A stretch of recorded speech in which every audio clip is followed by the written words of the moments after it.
Ladies and gentlemen, please let's make welcome VUSI THEMBEKWAYO. Mesdames et messieurs, maintenant on va inviter VUSI. Bienvenue, monsieur. You're welcome. Thank you. Thank you. You keep the mic. Okay.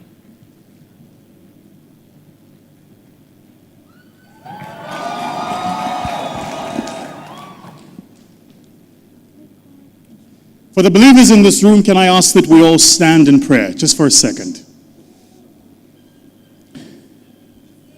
Father God, as we gather here this afternoon, we ask that you bless not only our words, but that you guide our hearts, that all of our discussions and deliberations might be based on the strength of the mighty name of Jesus. Amen. All right, take a seat, everybody. Angels ascending and descending.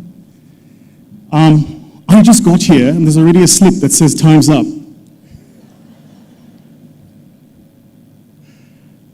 Can I take you guys all in? Let me see you.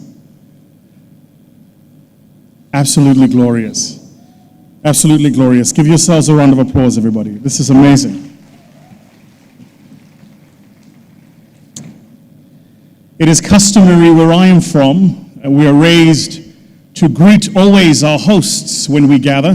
So, allow me to acknowledge in absentia His Excellency the President of the Federal Republic of Nigeria, Bola Ahmed Tinubu, as well as the Governor of the state of Ondo, of course, which is the state that hosts the gracious town of Akure, where we are gathered here today, His Excellency Lucky Ayedatiwa. Can we give them both a round of applause in absentia? Thank you. And then, of course, warm welcome to all of you entrepreneurs in the room. Yes.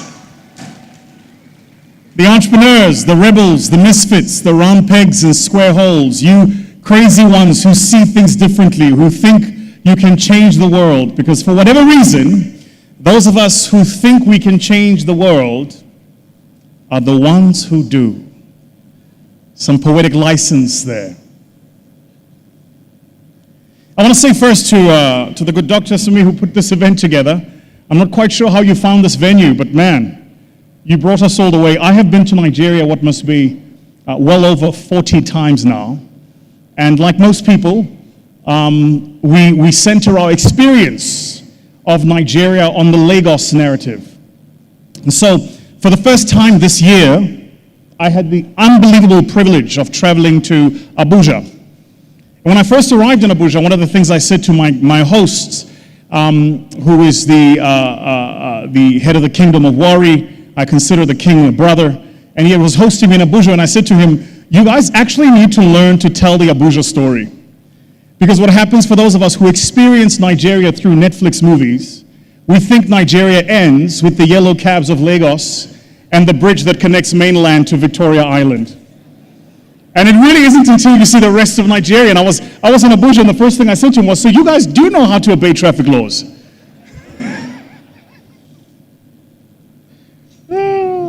Well, here we are, gathered and having a conversation about building businesses for the 21st century.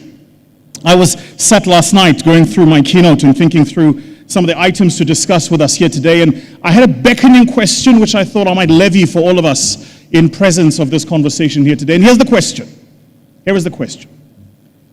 Give me a time in history when Africans shaped the world. The fact that we all have to think that far back should give us a sense of why this meeting and this conversation is not only this pressing, but this necessary. Consider for a moment, if you will, just to run this event, the air conditioning running this event, the electrification, the sound and audio equipment, the studio, the computer cameras, and all of the technologies we're using running these events. For those of you holding up that rectangular luminescent item called a phone, through which you're recording me right now, the network we're all connected into, the watches you're wearing, each of the various symbols of technologies we're using every single day, if you arc back and trace, you could ask yourself the question, which of the things we are using in this room today can trace themselves and their roots back to the continent we gather? So here is the underlying subtitle.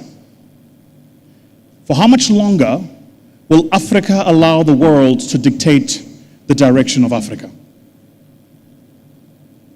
Personally, I don't see these things as mutually exclusive. I don't see the world in a binary sense, and I certainly don't believe in a zero-sum game. It doesn't follow for me that for Africa to do well, the rest of the world doesn't have to do well. That's not how I see the world. I think we can do well in tandem. But the question I'm asking is, are we doing well? Are we truly innovating? Are we contributing to the global ecosystem of technologies and innovations that are going to fundamentally change the lives of people? When I landed here in my room, I had to take a call with one of our portfolio companies, an incredible business run by a young man who comes from Uganda. Anybody here from Uganda? Any Ugandans in the room? Beautiful, beautiful country. If you've never been, highly recommend you go. You land in Entebbe, and as you land in Entebbe, you see the entire flora that is not only the forestry around Entebbe, but also the water that surrounds the airport. And between Entebbe and Kampala, you get into your car and you make your way into Kampala, the town. It's not dissimilar to landing in Motala Airport and making your way into VI. Of course, they obey the traffic laws.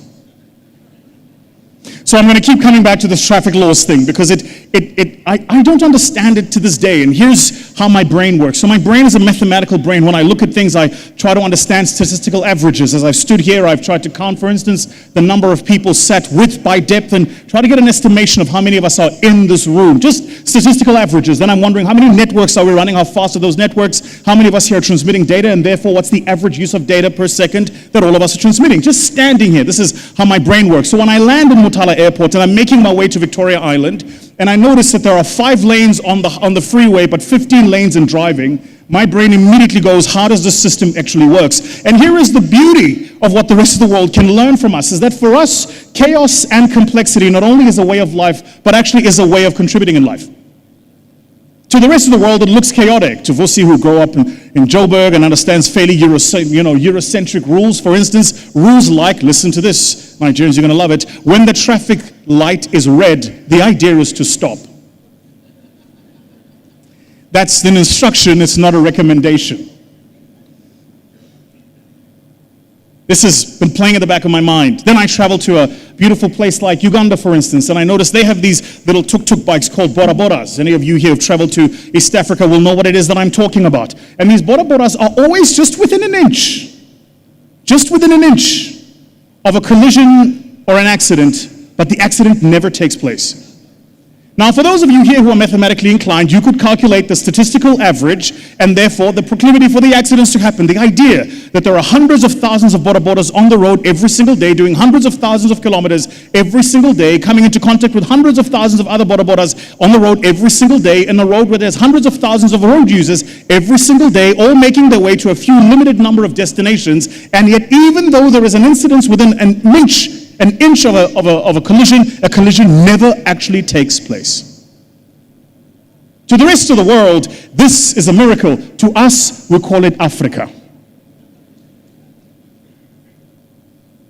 And I think, entrepreneurs, it is exactly this spirit that we contribute to the rest of the world, in particular those of us who see ourselves as citizens of the global South. I got back to my conversation yesterday with Dr. Umal. Runs an incredible business. It's a health business, a health tech startup in Uganda. He's now based in the United States. And when he first moved to the United States, he wanted to practice as a doctor, and he had several challenges, not the least of which is that there are certificates that you've got to get and all sorts of exams you've got to write before you're allowed to practice in medicine based on where he passed and the environment he wanted to work in. And so he asked himself, how do I contribute to my homeland back home? And one of the things he thought he would do is he would start and build a business that would offer emergency medical services in Kampala. Now, for those of us who have traveled to Kampala, Lagos, and Nairobi, these stories are similar. The traffic is such that it's very, very difficult for you to even attempt to launch an emergency medical business in a place like this. So how does he do it? He starts thinking about using technologies, for instance, that would allow him to not only navigate the traffic, but also to tell the conclusion of traffic and therefore enable people to access medical services. He starts thinking, for instance, about how do you get medical personnel to move from one part of the city to another? when in the middle of the day, by any account, there's almost always traffic. That chaos is what forms the bedrock of what he uses as his innovation. So, entrepreneurs in the room, if we are to build businesses that are going to be globally relevant and scalable, what are the things we might think about doing? Where might we start? What are the to-dos? What is necessary? I will start here by saying something that I imagine nobody else has said in the gatherings in this room here today or in the panel sessions, which is this: build a personal brand. Now notice, I didn't say anything technical. I said nothing about what school you should go to, which new certificate you should get, whether or not you should learn about technology. I said build a personal brand. And here is the reason why you want to build a personal brand. A personal brand in 2024 is arbitrage. It gets your head well above the parapet. It gets you noticed, it gets you seen, and it creates a traffic of opportunities that flows to you and not the inverse. When you have built a personal brand, your phone rings, you're not the one making phone calls. When you have built a personal brand, when you're sitting in a balance of probabilities where you either could or could not get funding, could or could not get that meeting, could or could not make an appearance at the conference, it is your personal brand that marches your name just slightly over the line. So building a personal brand then is not just about getting a number of followers on social media or being an influencer. It's about being so deeply technical in what you do that you are considered a subject matter expert in your field. And I suspect that this is a challenge for many of us. Many of us know what I like to call the virus of just enough. Just enough that you can get by. Just enough that you can appear an expert. Just enough. In today's world, the internet has made the world flat. Today, you can hire people and resources in any part of the world and connect to them with nothing more than a www address. I think about my own business. Let me give you guys a personal story in a sense, if I can. Until 2020, my entire business was fully South African. Today, my head of brand is in Ghana. My head of protocol, who's with me here today, is from Zambia. My head of sales and marketing is Filipino. My head of finance is from Pakistan. My head of IT is from India, where I just was a fortnight ago. And these are just the team members I can think about at the top of my head. The internet has completely flattened borders. So the first thing I said here is build a personal brand. The second thing I want to add here, the most important skill you will develop as an entrepreneur is not the ability to raise capital or put together a fantastic deck. It isn't even the ability to do a market testing and come to an MVP fairly quickly. The most important ability you can develop as an entrepreneur and as an executive is the ability to communicate and communicate effectively. For those of us who have not yet learned this, it's a fundamental skill I would like for you to begin to invest in yourself. Learning to communicate. And learn to communicate not off the base of what you want, but off the base of what you offer to the rest of the world. It'll open more doors for you than you might even imagine. It'll bring you into the rooms you didn't even know existed. It'll get your name mentioned in quarters of powers and influence where you didn't know somebody can make a difference for your life. So learn to communicate effectively. The third thing I want to say, mind your words. I speak in particular to the younger people in the room here today. There are some of us, certainly when I was younger, I had the opportunity to be young and stupid. In other words, I could say things that don't follow me today. I'm 39 now, so I'm 5 to 40, which means I'm old enough to be analog and young enough to be digital. For the younger people in this room, you don't have that benefit. You are communicating your thoughts, your ideas, your values from the earliest digital devices that you're connected to. And what you don't understand, and I say this with as much humility as I possibly can, what you don't understand is that the internet never forgets. The thing you said when you were 15, lying in your bedroom, looking up into the stars or at the ceiling is the thing that will follow you when you're 35 trying to raise capital. I've been seized for the past 3 months looking for an executive assistant. We went through 80 different qualified candidates until eventually my COO said, actually what we're going to do is we're going to promote somebody internally because we cannot trust any of the candidates we found. Because we do that level of testing. There are some of you here who think you can create a pseudonym or a fake account on Twitter. There are actually softwares that we use that if you have a fake account on Twitter, your IP address and where you're using it from will tell me exactly who you are. Just with a fake account on Twitter, I will tell you your name, your social security number, your bank account, your bank balance, all the registered properties in your name. This is the level of information we can get. And guess what? If you're me, this is necessary. Because the infiltration for the things God has put in our minds, the ideas we're working on, these things we're here to deliver on earth, happens internally. If we recognize, for those of us who are believers, that we are sent by an Almighty to do good work, we must recognize that there is an enemy who's trying to stop us from doing that good work. So we can't be reckless with our calling. Which means I test each and every single one. And the most important is the person who follows me. It's my executive assistant. It is shocking the things you find. Political statements made in the heat of an end SARS movement that you didn't know would follow you today, they follow you. Silly remarks you made about a trend that was happening when something controversial might have happened in a country very few people, Africans, had ever heard of. I imagine a country like, let me think, Equatorial Guinea. We don't need to talk about what was happening. But the point is, the laughing hands know exactly what I'm talking about. Yeah, you see, you are the ones I'm talking about. Mind your words, because they will follow you.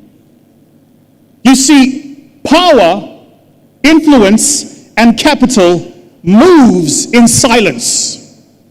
Said differently, if you are loud, you don't get invited to the room. And so I want to encourage, especially the young people in this room, mind your words. The way my mother used to say it was, if you have nothing good to say, say nothing. Silence is an option.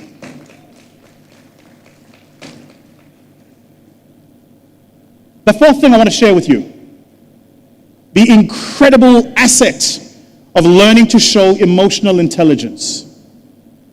Not just to have emotional intelligence, but to demonstrate it, to actually show it, to empathize with somebody on the other end of the divide. You know, the fundamental difference between sympathy and empathy is if I am sympathetic, then I sympathize with what you're experiencing. But if I am empathetic, then I allow myself a moment to experience it as you have. And for so many of us, the world is moving so fast that we don't pause ourselves and give ourselves the opportunity to show some emotional intelligence. I was showing some emotional intelligence with some of our co-speakers who are Nigerian yesterday when they were telling me about what the Naira has done. It's tough for you guys. It's very rough. Me, I sympathize. But you deserve it. Yeah, you deserve it. Yeah, no, you deserve it. Because you went to Hollywood and told Hollywood that you guys have the best musicians. Let me be clear. I just want to clear a few things up. Hold on. Don't get offended yet. Let me just clear a few things up. And allow me to let my South African in me come out a little bit. Comrades, South Africa has the best musicians in Africa. No, it's true. Go argue with the ancestors. I don't care. South Africa has the best currency in Africa. There we go. And then most important, we also have the best soccer team.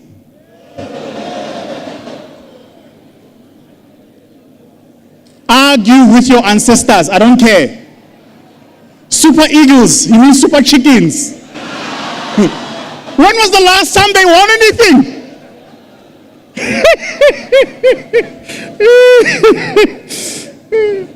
Now, to any of our European brothers and sisters, when you come up here, don't make these jokes. This is purely an African thing. Which brings me to my last and final point. When I was growing up, I had competition with my siblings. And even though we competed, it was healthy. We would compete on who got the best grades. We would compete on, for instance, who got the best sporting accolades. Naturally, as I imagine my personality has demonstrated by now, I won every year. It should be said that I'm a middle child. That is to say, middle children have a hunger for attention. We don't get the love of the last-born, nor do we get the acclaim of the firstborn. And so the only way we get attention is we outcompete. All the middle children are smiling right now. The last-borns are still trying to figure out where in the program are we. Now, when I was growing up, I competed with my siblings. It was healthy competition. It was competition intended to push us, to make us better, to make us show up for the world better. I want to encourage Africans to do the same. We should be competing. My worry is that our competition in the modern day has taken on a rather insidious turn. We're competing even about things we shouldn't be competing about. And rather than competing to make each other better, we're competing to prove each other worse. So hear me and hear me now. I don't, as a South African, need Nigeria to fail for South Africa to win. Quite the inverse. I need you to win. Because you are a market of 250 million people for whom I could sell my products, my services, and my wares. And I want to challenge all of us here who are part of this global community to help all of Africa recognize that Africa can rise as one. That it is necessary for us to support each other, to compete with each other, but to keep that competition healthy, to keep that competition well-meaning, to keep that competition fair. And if it is healthy, well-meaning, and fair, the result will always be South Africa winning.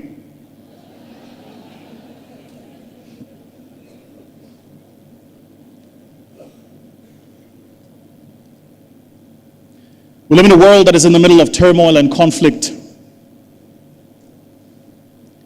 And I see way too many of us entrepreneurs throwing our hats into the ring. And so I will conclude with this personal story. The other day, I was in the Emirate of Sharjah. They are partners of ours. And we were making a particular announcement. And so I'm sat next to His Royal Highness. And he and I are having a conversation about this particular announcement that we had to make. And in the middle of this, they had invited myself, Grant Cardone, some of you here might know him, and an incredible creative called Chris Du from the US. And so at the back, Chris and I are sitting on the green room having a conversation. And I asked Chris, I said, you know, I follow your stuff. I love your content. I love every single thing that you do. I said, but man, all the years I've followed you, you are now with 3 million subscribers on your YouTube channel, etc., etc., etc. I have never seen you make a political statement. I said, why? And here's what Chris said. And he said it to me, and I've been meditating on it, and I will leave it with you here. He said the following. He said, if you want to be a force for good, then choosing sides is not an advised strategy. I said, explain this to me. He said, in the US, there are 2 major parties, right? So whichever side I choose, I alienate 50% of my community. Which is to say, how do I transform and change people's lives when I have already alienated them? There is a fundamental difference between the things you say and believe in private and the things you represent when you wear the hat of a CEO of a company.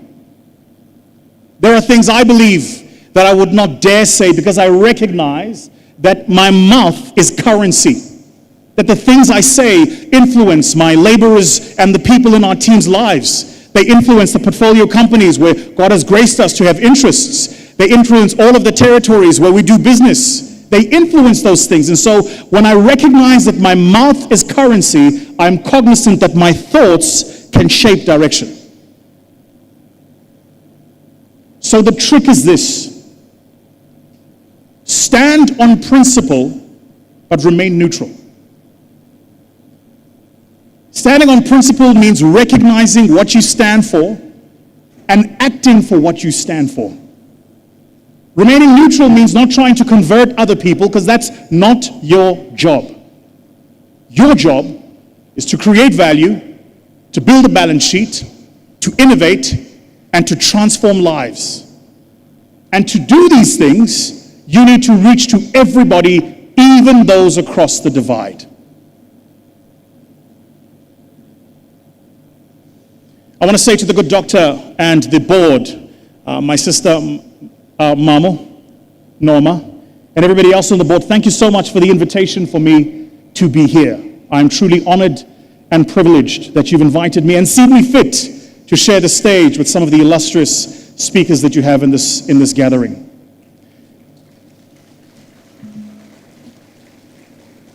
I want to say to the other speakers who are on the program, thank you so much for taking the time out of your busy schedules, for traveling into sunny Africa, and most importantly, into very, very warm Akure.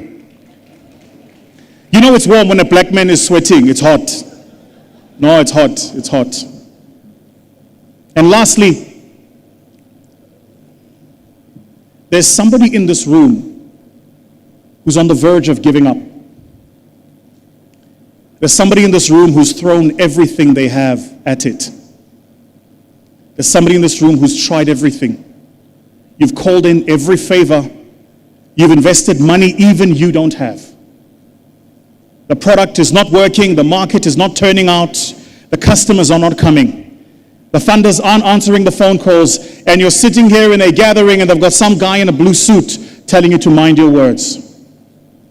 I came here today to talk to that specific person. And I came to tell you this. The difference between those about whom history is written and those who write history is that those about whom history is written do it even when it was not possible. I myself don't come from a family of wealth. I don't come from privilege. When I started my first business, I went and rented an office. 3 months later, I couldn't afford to pay for the office, couldn't afford to pay for my car, couldn't afford to pay for my staff. I had the bank call me, say they want to repossess the car. It's a beautiful financial term, which means you thought you owned it, but actually we do. If I had given up then the past 20 years that God has graced me with would not have been possible. And I came to say to specifically that person who's on the verge of giving up, that as long as you have air in your lungs and a fire in your belly, as long as you have a God that guides you and something you are told you must deliver to the world, you have a responsibility, not just to yourself, but to this generation to make it happen. Because our success is a communal success. See, for the rest of the world, they have so many successes, they can pick and choose. For us, there are so few of us that when you succeed, we all succeed. And so I want to encourage in particular that young person in this room who's on the verge of giving up. Remember this word, don't. When you're at the edge and you want to give up, don't. When it feels like it's all failing and you should just stop, don't. When your friends who love you and your parents who care for you deeply are telling you it's not going to work, it will. So whatever you do when it comes to listening, don't. I'm humbled that you've invited me here. I'm going to hand back now to the event organizers. Thank you so much, everybody, for the opportunity to speak here. Thank you.